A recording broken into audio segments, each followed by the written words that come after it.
everyone, my name is Sam Willens, your mother of Valkyries and your host of the Sword and the Ribbon podcast. This week's episode comes to you, listeners, from a TikTok comment I received. I love when people comment and ask questions about Micro Squad or Valkyrie Squad. I want to be able to help you all with all the things. But this comment sparked something in me. Why, do you ask? Because this person was asking a genuine question, and yet I could see all the toxic fitness culture lies laced into it. And the more I thought about it, the more I wanted to talk to you all about it so you don't fall for the lies. Since we are talking about toxic fitness culture, I want to give a trigger warning to our listeners. This episode contains themes about body weight, diet culture, eating habits, body shape, and mental illness. If any of those topics are something that will upset you or cause any type of negative impact, I would recommend skipping this episode. Now, this TikTok comment I was telling you about, I want to clarify something.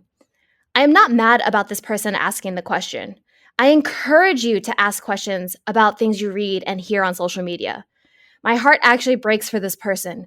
Their comment told me what they thought about themselves thanks to toxic fitness culture. It makes me so sad for anyone who worries or thinks poorly about their body thanks to what this toxic culture is telling us on social media.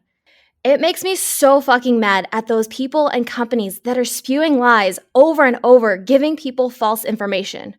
While I can't take on every single person talking about toxic fitness culture, even though I would grab my sword and shield and go to war for each of you over it, I will strike down every fitness culture lie I come across so that none of you fall for their toxic war strategies.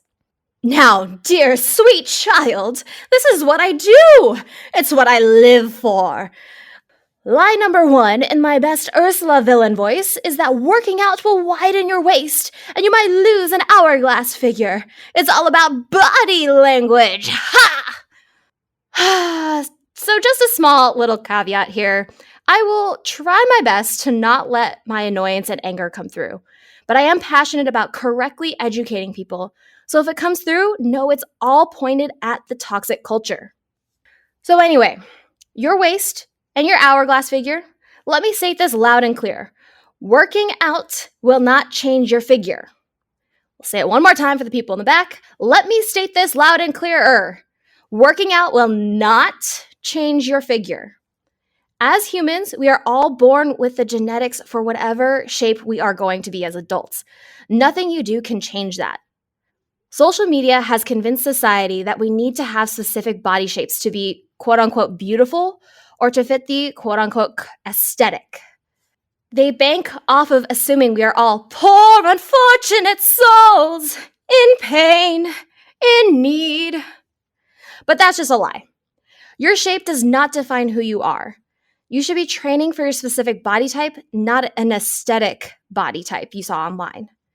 Besides, your body might not be built to look like that or to even do those types of workouts.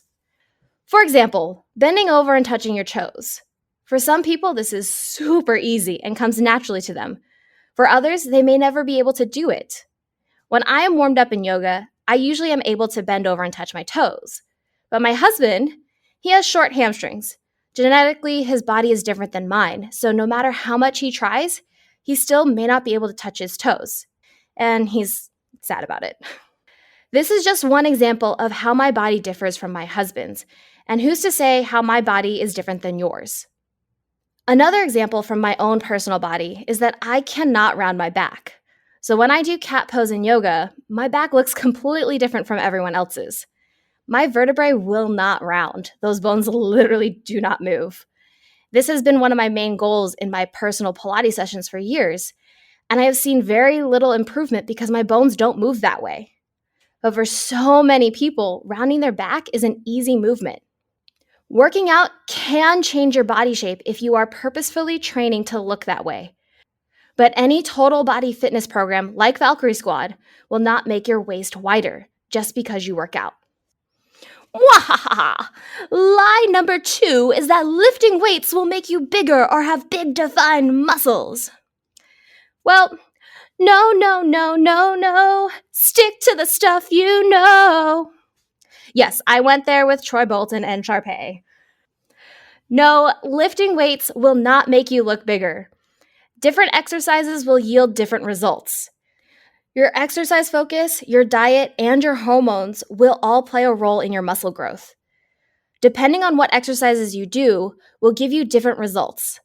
Unless you are doing a specific set of exercises with the intention of bulking up for that shape, you won't automatically start to look like that.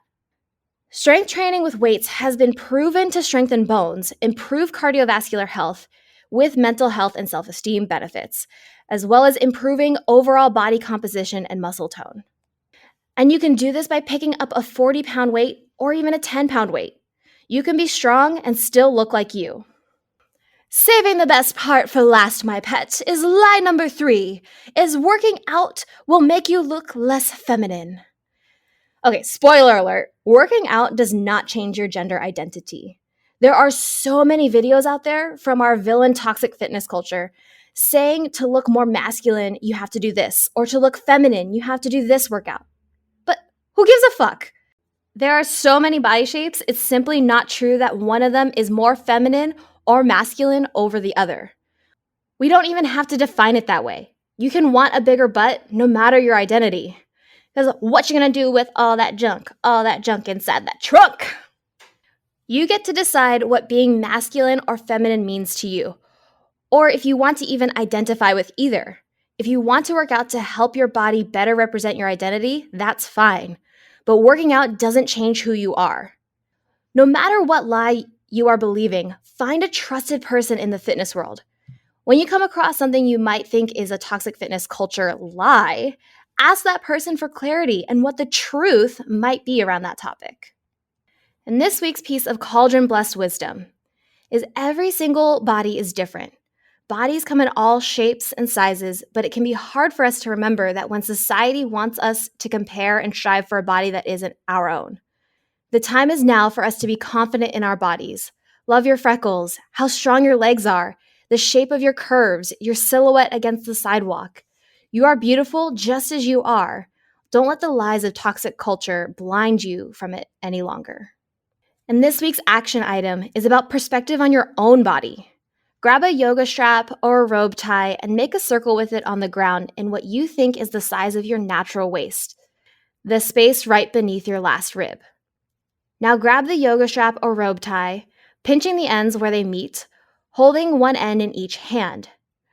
Wrap it around your actual waist, as if you were using a measuring tape, but we're not measuring here. No numbers.